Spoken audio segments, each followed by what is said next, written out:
Good morning everybody. आइए आज हम आपको एक यूनिक ट्रिक बताते हैं क्लॉक से रिलेटेड। जैसे क्लॉक में आपसे पूछता है ओवरलैपिंग का प्रॉब्लम, तो ओवरलैपिंग के प्रॉब्लम को 10 सेकंड नहीं, 8 सेकंड नहीं, आज हम लोग 3 सेकंड 4 सेकंड में करेंगे। ठीक है। ओवरलैपिंग का अगर आपसे कोई भी प्रॉब्लम पूछता है तो फटाफट आंसर कैसे बताओगे? तुरंत, मतलब कि पेन भी नहीं उठाना, विदाउट पेन लिफ्टिंग आप आंसर कर सकते हो। जैसे सामने वाला प्रश्न करे वैसे आप जवाब दे सकते हो, है ना? सरप्राइज कर सकते हैं आप उसे। देखिए कैसे। ओवरलैपिंग, आज मैं आपको बताता हूं ओवरलैपिंग के बारे में। Overlapping means 0 degree.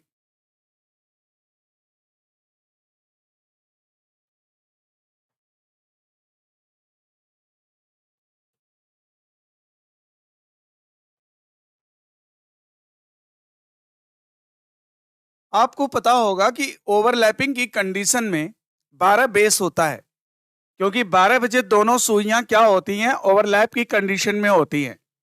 यानी दोनों सुइयां आपस में मिली होती हैं।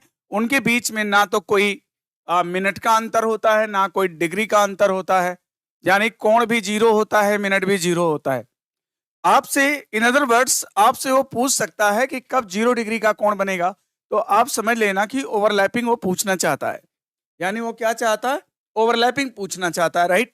तो देखो, कोई भी क्वेश्चन अगर आपसे ओवरलैप के बारे में करता है तो 12 को बेस मान लेना। क्या करना?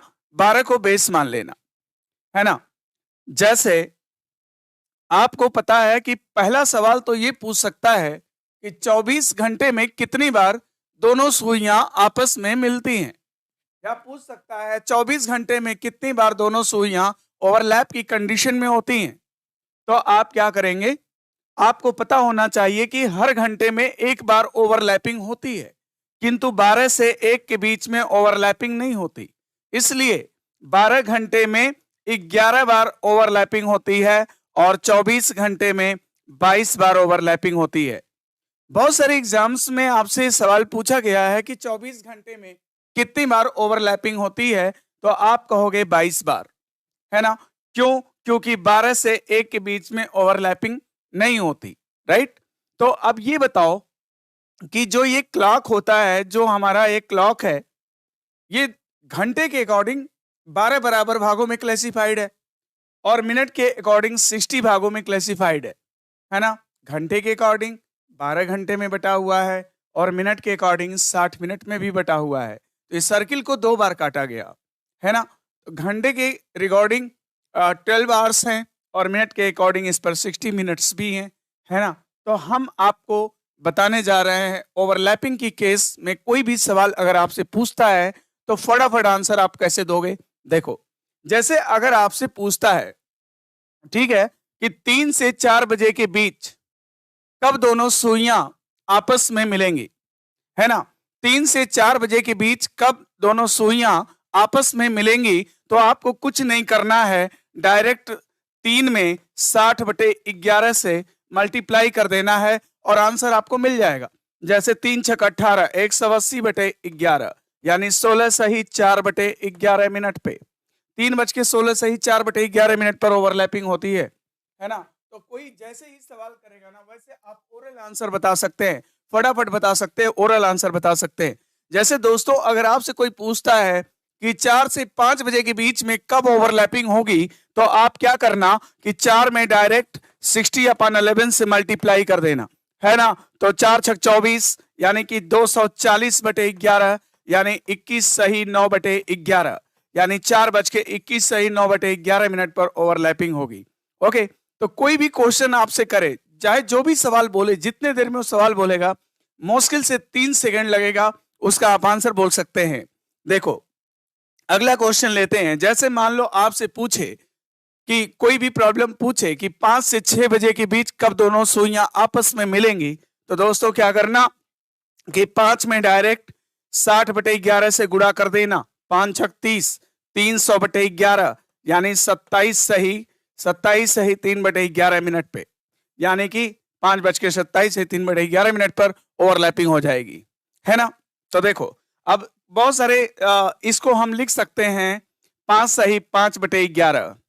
आप डायरेक्ट 60/11 करो, चाहे उसको 5 सही 5/11 भी कर सकते हैं। और ये आया कहां से? जो आपका पाथ है ना वो सर्कुलर है और वो 60 मिनट्स में क्लासिफाइड है। और ओवरलैपिंग कितनी बार होती है? अभी मैंने आपको बताया ओवरलैपिंग कितनी बार होती है 12 घंटे में? 11 टाइम होती है, 11 बार होती है। तो डायरेक्ट आप 60/11 से मल्टीप्लाई करो, किसी भी क्वेश्चन का आंसर फाइंड आउट हो जाएगा, है ना। शानदार, ठीक एकदम।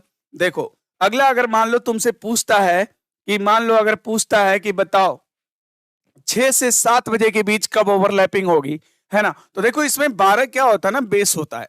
तो 12 बजे से 6 बजे तक 6 घंटे होते हैं। तो डायरेक्ट 6 में मल्टीप्लाई कर दो 60/11 का। तो 6 से आगे 36, 360/11 आ गया। 360 में 11 से भाग दे देंगे, है ना। तो कितना आ जाएगा? 360 में आप 11 से भाग दे दो, कितना आएगा बता दो।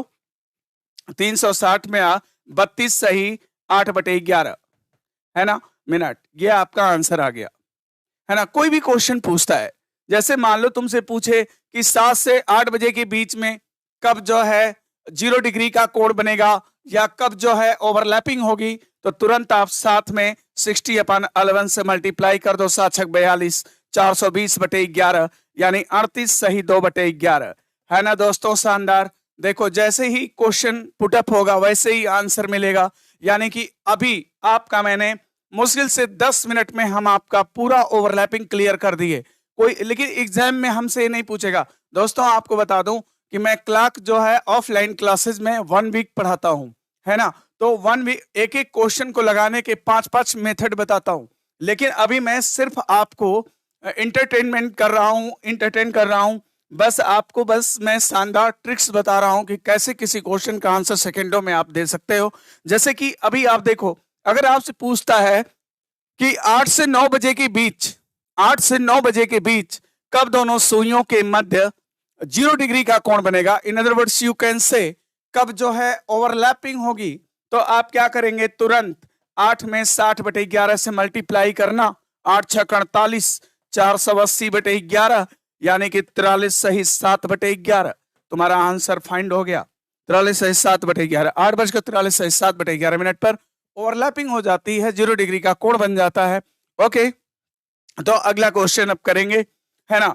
अभी इस क्वेश्चन को हम चाहें तो आपको दूसरे मेथड से, इसको मैं 6 मेथड से आपको करा सकता हूं।